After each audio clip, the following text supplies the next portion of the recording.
Welcome everyone to today's webinar where we are going to talk about leveling up your engagement with NationBuilder. Specifically, we are going to dig into supporter journeys and a new automations feature as part of our workflows feature within the product. So I'm super excited to share this with everybody, whether you're joining us live or listening to this afterwards. I hope you find this really helpful and informative. Hope you got a chance to test out the automations template that we've put together for you and actually kind of draw out your journeys that you wish your supporters and community will take as you guide them through this process. And yeah, I'm just excited to have this conversation with you. This webinar is going to be a lot of info, a lot of showing you some use cases and some examples, and hopefully we'll just kind of keep it cash and talk through this in a very conversational way. As I said earlier, like I said, we're recording this. If you have any questions about what I'm showing you, about this feature in particular, if you have any, thoughts or ideas, anything like that, feel free to pop those into the chat. We'll have some time at the end of today's session to talk about those things live, and also hopefully I'll be able to answer your questions as well. All right, let's get started. Okay, y'all. That's the fun part about Zooms, moving all the windows around. Okay, so supporter journeys and a new automations feature. So when we talk about supporter journeys today, we're going to talk about what this looks like within NationBuilder, what an automation is, the different use cases that we have that we recommend, some examples. Again, this is just a jumping off point. Some of these things might apply to you and your use of it, might also spark some, brainstorming on your end as well. We're going to walk through how to plan an automation. I'm going to show you the automations template that was sent in your email that I put together for myself. And we'll also show you an automation that I built in my sandbox, just as an example. We're going to walk through how to set one up, and then talk about access to automation. So depending on the plan type you have with NationBuilder, you might have different access. So we'll talk a little bit about that at the end, so you know exactly what kind of access you have to automations. And then we'll have some time for questions and feedback at the end of today's session. But one thing I want to jump into before we kind of dig into the specifics on automations is that, the thing about automations, think about automated workflows in NationBuilder, is the idea being that the goal is to hopefully help automate, surprisingly, some of the work that you're doing, work that you find yourself doing often. I think we can all probably agree and have lots of tales to tell of, the emails that we send kind of on a regular basis, the types of communications that we're sharing with our supporters that feel like a grind. The thing I think about is way back in my event planning days, which you will see a little bit of in my example, was chasing people to remind them to sign up. Have you RSVP'd yet? So it was always such a manual process of looking at the RSVP list, looking at the invite list, figuring out who we hadn't heard from yet, putting all those people into it was like I would have to carve out, 1 or 2 hours every week to just keep doing it over and over again. And we don't have to do that. With this update to this feature, NationBuilder, you can automate a lot of these things based on, different sources that you already have available to you and that you're probably already using in your regular work anyway. So the goal of this is to really hopefully get you thinking about, if you could have something automated in your day-to-day workflow, what would that be? And is there a way that it can be done through automations? And hopefully it is. And hopefully this kind of, sparks some excitement and some ideas of ways that you can really dig into this feature. So what are automations? NationBuilder automations essentially allow you to send multiple emails with a time delay to your supporters. You can automatically enroll people into an automation. You can do that in 2 ways. Currently, you can do it, well, actually, technically 3 ways. You can do it through page action, which is how automations have worked up until this current update, or through a list. So you add everybody to a list, everybody on that list gets enrolled in the automation. But now you have access to multiple sources for an automation. You can send multiple emails without having to press send each time. So when you are building out the automation, like it shows here, you've got your source here. The next step, you're gonna enroll them on the automation. You're gonna have a time delay. So in this case, 5 days. Then they get another email. You wait 5 more days, then they get another email. So instead of you having to manually go in and send that email every 5 days, the system is going to do it for you based on whatever criteria you put in there for time delay. It also allows you to track how many people take action out of those emails. So in the example I'm going to show you all today, I am trying to track how many people actually respond to an event invitation that I'm putting in these emails and actually RSVP for the event. I can track that by creating my event page on NationBuilder and using RSVPing to that particular event as my conversion. And then I can go into my automation at any point and see, oh, these 10 people actually followed up, read that email, clicked on that link and RSVP'd. Cool. I can also see who isn't taking action. And I can also exclude people from entering the automation. This comes in handy, particularly when you are running an automation that you want a certain group of people to receive, and you want to make sure that there are some folks, maybe staff, maybe board members, major donors, community members who might go through or fit this criteria, but you don't want them to get these emails because they don't need to get them for whatever that reason is. You can exclude those people from entering that automation, so you don't have to worry about them inadvertently getting a bunch of emails that may not apply to them. So what we did with this new feature, we released it in November of last year, and we created a way for you to use different sources for your automations. So before, like I mentioned, you had two options. You had a list of people that you ran an automation from, or you had one website page like signed up for an event or donated. And that action on that page then triggered somebody to be put into that automation. One automation would have one source. So in that case, you couldn't have, one website page and a list have the same automation. You would have to create basically 2 automations for the same thing, but one coming from a list and one coming from a page action. Now you can use a list of people or multiple lists.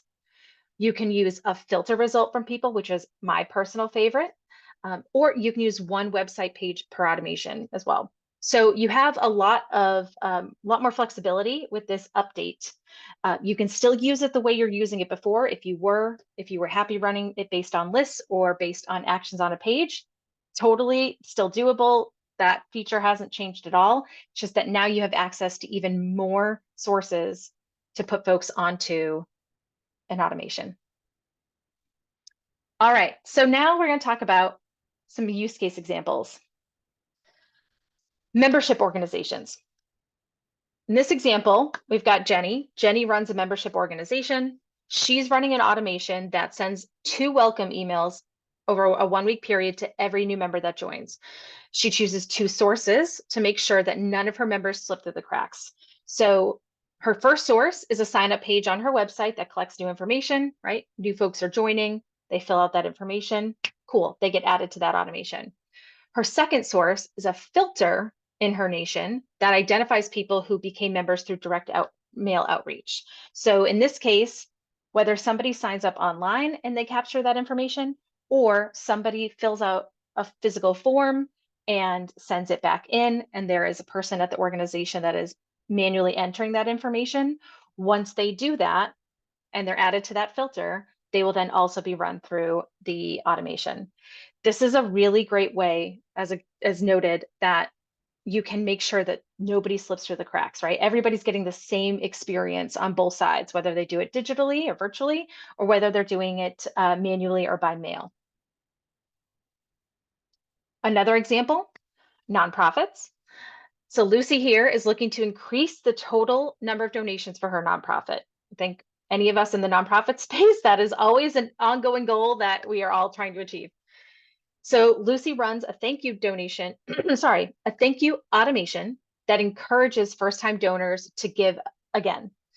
The automation sends 3 emails within 30 days of a donor donating for the first time. And for this automation, she has picked 3 sources. So source number 1, somebody gives a donation on Giving Tuesday on their website. Source number 2, they have their general donation page, their donation page that always exists. It's always up. It's not tied to any sort of holiday or campaign. And then her third source would be a save filter result for people who donated offline this year. So folks who are still in the process of mailing in checks, of submitting a donation form, perhaps they're even coming in and physically dropping off cash.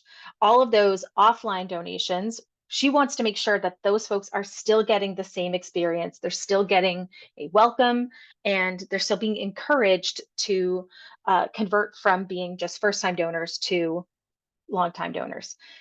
This could be either she wants to encourage folks to give a second time, or maybe she's encouraging folks to consider giving an annual gift or a monthly recurring gift. But all of that can be noted within those emails. And the thing that this allows her to do is making sure she's not missing any of those first-time donors, because she's capturing them from all of the different ways that they come into the organization and using the automations to send those emails. In our last example use case here, we've got advocacy groups. So Jake here needs to recruit more people to join his advocacy program. Don't we all? Jake's going to run an automation that sends a series of 2 emails over 5 days. And those emails are going to go to supporters who have taken an action for the first time. These are new folks. The emails let the supporters know the impact that they're having and encourages them to tell others about the campaign using recruiter links. So in Jake's case, he's got 3 sources. 1, every petition page on his website triggers that automation. Somebody signs a petition, boom, they're getting put on that automation. His second source is a filter result for people that haven't opened his last 2 newsletter emails. So this is a way to engage folks who are starting to show a lack of engagement with email, which is also great, right? We want to try to get folks to re-engage with emails, so we know whether or not we should continue to email them. And then his third source are people that have contacted their elected official on the Contact Your Representative action button. And for those of you in the room who have started using ActionButton, especially the Contact Your Rep piece, this might be a fun, exciting surprise. But yes, you can use ActionButton as one of the sources to trigger an automation. So everybody on this list, all 3 of these targeted groups of people are all going to get that same series of 2 emails over 5 days.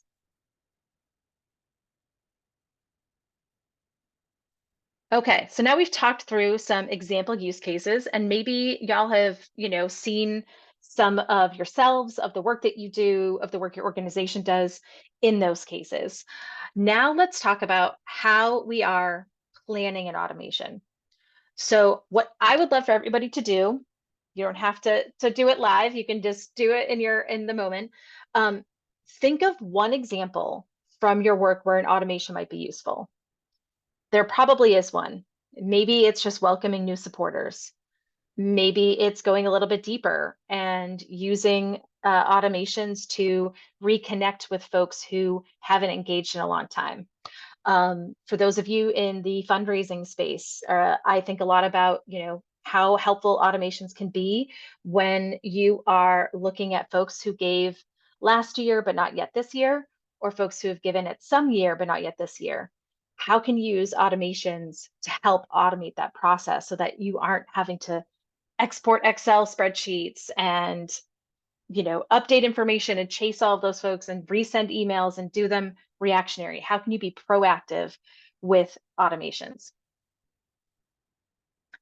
As part of your RSVP, which you should have received the link in the email, we sent over a planning out your automation drafting template. It's a template in Google Docs that we created here at NationBuilder that we find to be really helpful as we're trying to think through these things. Sometimes it's a lot easier to just kind of write stuff out, draft it out, get all of your thoughts down on paper before you actually go into the product and start putting those details to use. So I will show you all the one that I made.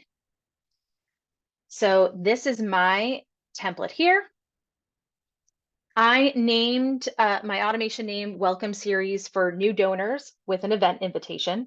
It's a long name. I actually ended up tightening it in the automation, which I'll show you.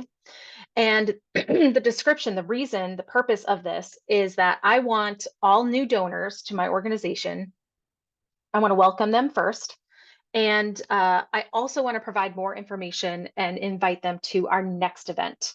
So, I not only want to thank them for the gift, because you can never thank folks enough for their support of your organization, but I also want to try to get them to come to our next event, right? They've given us some financial support. I want to make sure that they come and see exactly what we're all about, and I want to capture that attention as soon as possible. The easiest way for me to determine whether somebody is converting is that they RSVP'd to this event. So under track conversions, which is optional but recommended, I have listed out the conversion name. I only need one in this case, and highlighted the conversion type, RSVP to an event. You can also do this for every single conversion that you are considering as part of your automation. So if you have the template handy, you can just keep putting multiple conversions in here and write them out.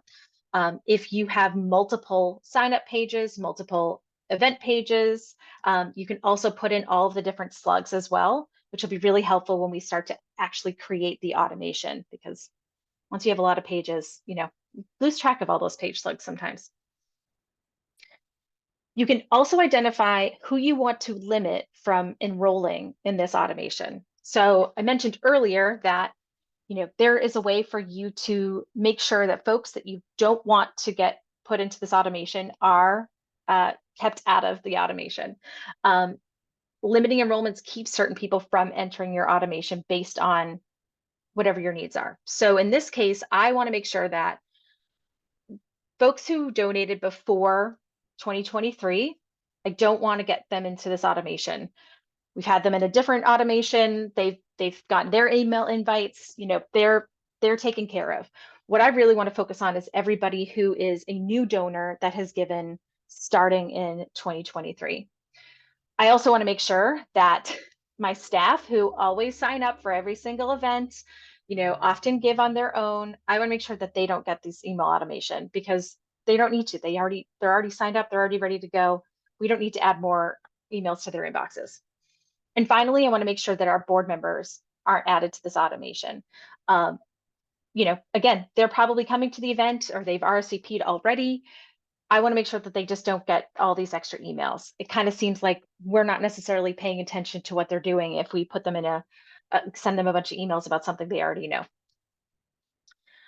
I then will write out here the tags that correspond to these groups of people. So my tags are pretty simple. I've got donated before 2023, staff and board members, all of which I identified by running some quick filter criteria in my nation to figure out who those folks were, adding them to a list, and then batch updating, adding a tag. So I made sure all those folks were covered. Then we get to the actual drafting template part. So from here, we're going to pick the sources. In the template here, we've got, choose your audience from multiple sources like website pages, filter results, or ActionButton. As a reminder, each of these sources will add new people to your automation in a different way. So a couple things to note is that if people are added from a list or a filter result, they will add people at that moment in time. If they're running from a page action, they will run constantly until you either pause or shut off the automation. So here, I've decided the source I want to include, I just included one, but I'm using a saved filter because this is a new feature, using a saved filter as the source. And the saved filter name is new donor. And what that means is these are folks who their first donation is either on or after the 1st of 2023. So I've got that acknowledged here. If there were more sources for my automation, I would just list them out here, the page slug, etc. And then this is where I kind of drafted out my emails and my time delays just to like put my thoughts down on paper. So the first action somebody takes, donor makes a donation on donate page. Cool. I also know that that donor receives an auto response thank you email as soon as they donate. I've got an autoresponder set up for all of my donate pages. I know that they're going to get a thank you email immediately with that information. So I want to make sure I acknowledge that experience for them first. I know they're already going to get that first email. Because they're getting that auto response email, I'm going to wait 2 days. Give them a couple days. And then my first email, I want to say thank you again. And that's when I'm going to invite them to the next event and put the link to the event in that email. Then I'm going to give them another 2 days. My second automated email, I'm going to do a follow-up. In this particular email, I might tease a little bit more information about the event, give them some highlights, or talk about something that's like really exciting. Maybe it's the location or the food or the entertainment, whatever it might be. And again, put that call to action in there to have them RSVP. 2 more days go by. My last email, because I decided I only wanted to send them 3, my last email will be like a last call, don't miss out, register for this event ASAP situation. And then once that last email is done, that is it. They won't get any more emails within this automation. I could add more if I wanted to as I'm building this out, but 3 emails felt like a pretty good amount of time. Folks are either going to take an action or they're not after 3 email communications. So that's where I stopped drafting it out. You can also add in like notes and reminders. So like I said, I put the reminder here around myself, like, hey, they're going to get an auto response. Remember that they're already getting an email when they donate. So give them a little bit of space in their inbox before we follow up. But you could also add like reminders of different things as you're drafting this out. Again, this is a tool just for you to use and use as you wish, so that it will help you kind of put your thoughts together before you actually get into the product and start drafting it out. So what does that look like? Well, in the interest of time, I already went through and created my automation, but I will show you kind of how it looks now that we've gone through the template itself. So here I have the name of my automation, new donors. I want them to then get an event invitation. I currently have the 2-day wait that I noted because I know that they're getting that auto response. And then they're going to get this first email, which to kind of keep track in my brain, I've titled, event invite 1, event invite 2, event invite 3, just so I can remember exactly kind of where they are in that journey. And then again, they're going to wait 2 more days, and then they'll get the second one. 2 more days, and then they will get the third one. I also want to make sure that as I'm building this out, I can go here and I can determine who I'm limiting the enrollment for. So I already pre-added these folks, but here is where I've added, you can see the board, staff, and the donors before 2023. I can also add more. So if I was building this out live, you would see that I'd be able to add more folks to this. And note that changes made to these settings while an automation is running will only apply to new enrollments. So just keep that in mind that, if you start an automation and you're limiting folks based on tags, and then suddenly you're like, oh no, I just remembered I want to, add somebody new or suppress a different group of people. While the automation is running, once you do that, it'll only apply to whoever comes in new after you make that adjustment. This is why it's good to like really just kind of map it out ahead of time. I also want to go over to my results tab, because this is where I'm going to see the 3 emails. Once this is running, I'll get to see how many sent, how many opened, how many clicked, if we got any donations, any unsubscribes, and any bounces. You'd be able to see all of that data right here, just like you do in your communications tab. This is also where I want to go and look at my conversions. So if somebody converts, they'll appear in this table. It's going to show you their name, what they converted on. You'll see the number and the conversion rate up here. If there were a bunch of names in this list, you would also be able to add all these folks to a list, which is really handy. You can do it right here within this part of the automations build.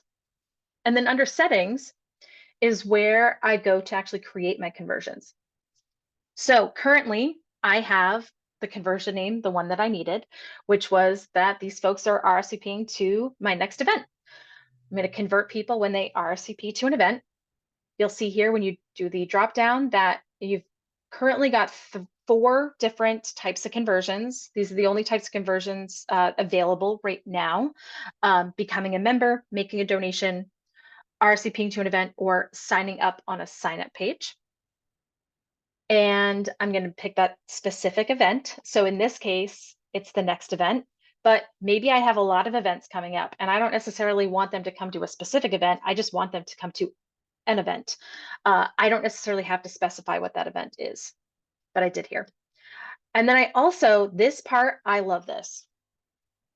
I want to make sure that once someone converts, once they register for that event, they do the thing that I wanted them to do, they don't continue getting emails from the automation. Now, the way that my automation is built, that would be really annoying to not mince words. It would be really frustrating to register for an event, to RSVP for something, be like, okay, cool, I'm coming. And then to keep getting invitations for the event as if you hadn't RSVP'd, right? It's just like not a good donor experience, not a good email experience. Nobody likes it. So this feature here allows you the ability to decide if you want people to be removed once they convert. So if on that first email, if I RSVP'd for that event from that first email, I wouldn't get email 2 or 3. If I did on the second email, I wouldn't get email 3. So it's a great way to ensure that those folks aren't getting those emails if you're repeating the same thing, if you're sending the same information with different context. However, there are definitely plenty of use cases where not removing people when they convert is worthwhile. For instance, I think about using this workflow as like a welcome series, opportunity. You've got new folks coming into your nation. You want to welcome them and thank them for signing up, making a donation, whatever action they took that says like they're interested in what you're doing. And you want to use the automation as a way to just give them kind of some more info teased out over time. Maybe one email is, thank you for joining us. Like, here's a list of our upcoming events. Maybe the second email is a story about someone in your organization or an effort that you made or a success story that your mission has had recently. And so it's a little bit of an info share. Maybe the third one is asking them to volunteer or to sign up for something. In that case, they can still convert on any of those emails. You could still use conversions to see like, oh, they took this action based on this email. All right, this email's working. But you also want them to get the other emails because you want them to hear the stories, know about the other information. They're new to your org, so you want to make sure that they're getting as much information possible in a slow, methodical manner. So there are definitely times where not having this clicked will be really beneficial to your organization. Once I hit save, this is going to bring me back. It's saved, I promise. And this is where I can add more. I go back to my results here. So again, we'd have the email results here. Conversion results would live here. And then we're back to the automation. So we've built out the whole automation. I'm ready to go.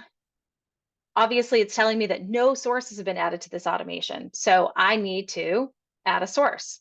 So what I'm going to do is I've decided that I want to make sure that folks at part of a certain filter are the source for my automation.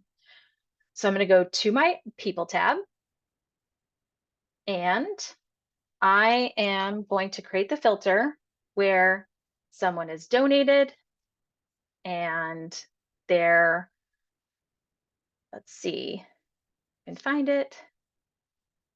Date of first donation is after or on January 1st. I don't have any data in there yet, but that's okay. Once I create this filter and I feel really good about who's part of this list, I can then go up to actions here and then I'm going to enroll in an automation. I click this. It's going to let me select the automation right here, new donor to event invitation. It's currently saying 0 people because I don't have anybody there have been added to the automation. Just a reminder, but we're going to click enroll in automation.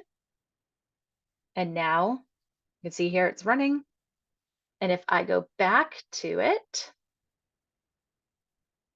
here, well, it should say that there was a source added to it. But this is where it would live. You'd be able to see all of the sources up here.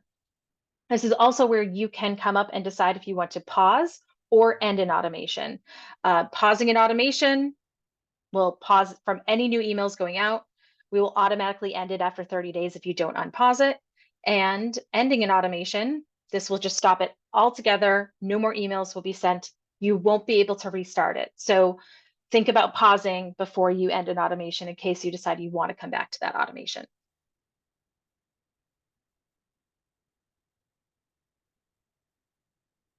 All right, now that we have kind of gone through what that looks like and we've set it up, this is kind of the nitty-gritty. When you're setting up your automation, you want to make sure that you have all of your email content for all emails ready to go.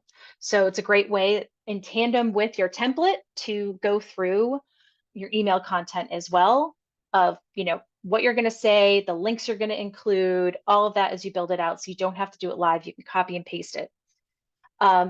Going through that automation draft with all of your settings planned out. Again, make sure that you've got everything kind of thought through, the what ifs, who you want to make sure they don't get that automation, what sources you want to use, that sort of thing. We also have some great support documentation on setting up automations as well. I have all of our support documentations for the most part, like especially with this one, I have these bookmarked in my bookmarks tab. I refer to them all the time. They're super helpful. It's the first place that I go to whenever I have a question about something. So don't be afraid to check out the documentation. Next step, you're going to go to workflows, automations, start a new automation, give it a name and description. The name, I would keep the name short is my recommendation, but give the description as much info as you can, especially if you find yourself creating more and more automations, which hopefully you will, because that will help you kind of understand exactly what, who's getting targeted, where they're coming from, what kind of information that they're getting, and what the goal is. Next, you would pick choose multiple source automation. So when you are building it out, before you would see list or page, those were the only 2 options. Now we have multiple sources. You'll note that it says here that you add the sources after you start running the automation. So just know that you're going to build out the automation. It feels a little backwards, but you're going to build out the automation, the emails, the time delays, everything. You're going to run it. It's not going to do anything because you haven't added the source yet. And then you're going to go and add all of your sources. And then next, can edit your conversion settings, edit your exclusion settings, set up your emails, set up your time delays, run your automation, and then select those audiences. All right, so last but not least, who has access to automations? What does that look like? So checking your access to automations. Depending, again, on your plan type with NationBuilder, you have different access to automations.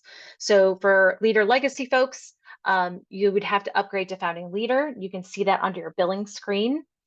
For folks who are starter, pro, org, V5, you can have up to 1 automation, but you can also add more with add-ons. So you can start with 1, and if you decide you want to add more, you're really liking the workflow, you can do that through your add-ons feature. Same with our Pro TV6 and Org V6 folks. You have up to 4 available to you. You can add more with add-ons. Team, you've got up to 5. And folks who are enterprise or network, you can currently have up to 10. So, it's really helpful. I keep going back to this, but really beneficial to utilize that template, draft those things out, really think about your automations, because you don't have an unlimited number to work with, and you want to make sure that you're using your automations in the way that it makes the best ROI for your organization. All right. I've spent this entire time talking. That is our automations and feedback overview. Sorry, automations overview. And now we are going into questions and feedback. So I will happily open the chat for questions, comments, things you're curious about. Feel free to pop any questions you might have in the chat, or if you'd like to unmute. As a reminder, we are recording, but let's use this time. Someone popped in the chat question, is that how many automations a nation can have total, or how many can be running at one time? That is a great question.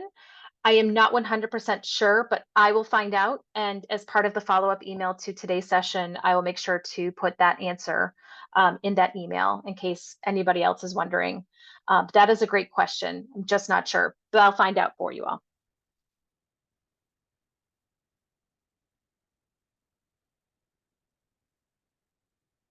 Anyone excited to test out automations? Hopefully. Yes. So the question is, in terms of the setup, setting the sources would be the last step. That is correct. Yes. So it feels a little backwards.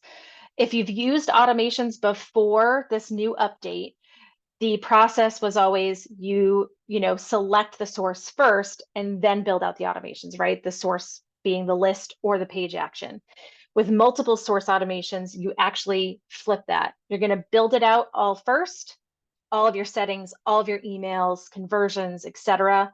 Create it first, start to run it, and then once it's running, then you can go and add the sources to that automation. But yeah, it does feel a little backwards. It confused me the first few times I did it, but I actually kind of like this workflow a little bit better. I like that I can build it all out first and then decide which sources I'm going to attach to it. You're welcome.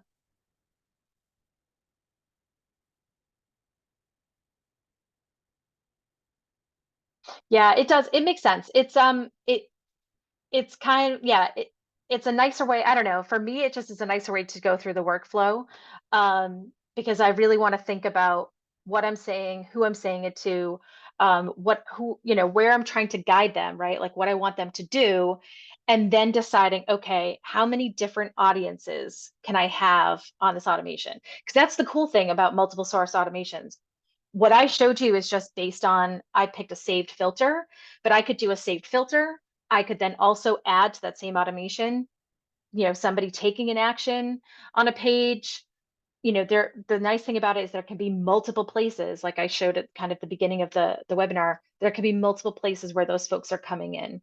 So, you've got different ways that people are coming into your nation are going to fit that criteria, and you can then make sure that they're all getting the same automation. Whereas before, you'd have to create the automation based on the list, create the automation based on a page.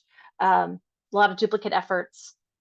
And there's a world where I think that works for certain cases, but I think multiple source automations really gives you a whole new world of ways to engage with your community automatically.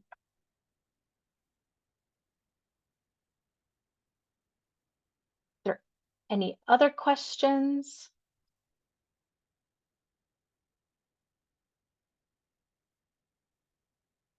All right. Well, it sounds like everybody, either I put everybody to sleep or everybody's so excited that y'all are just inside your nations building out automations. I hope that is the case. If you have any questions at all, y'all have my email address. Please feel free to shoot me an email. Check out the support documentation. I will be sending a follow-up email to everybody with the answer to that question, as well as the recording over the next couple of days. So please stay tuned for that. Recording will also go up on our website as well for future reference. And let us know, share with our support team and folks here at Nation Builder, like when you build out some of these automations, like we want to hear your feedback, and we'd love to see what you're doing with them, the cool ways that you are using them to make your workload a little bit easier. So please, please, please keep us posted. Have fun, enjoy it, and we will see you at the next webinar. Thank you all for coming.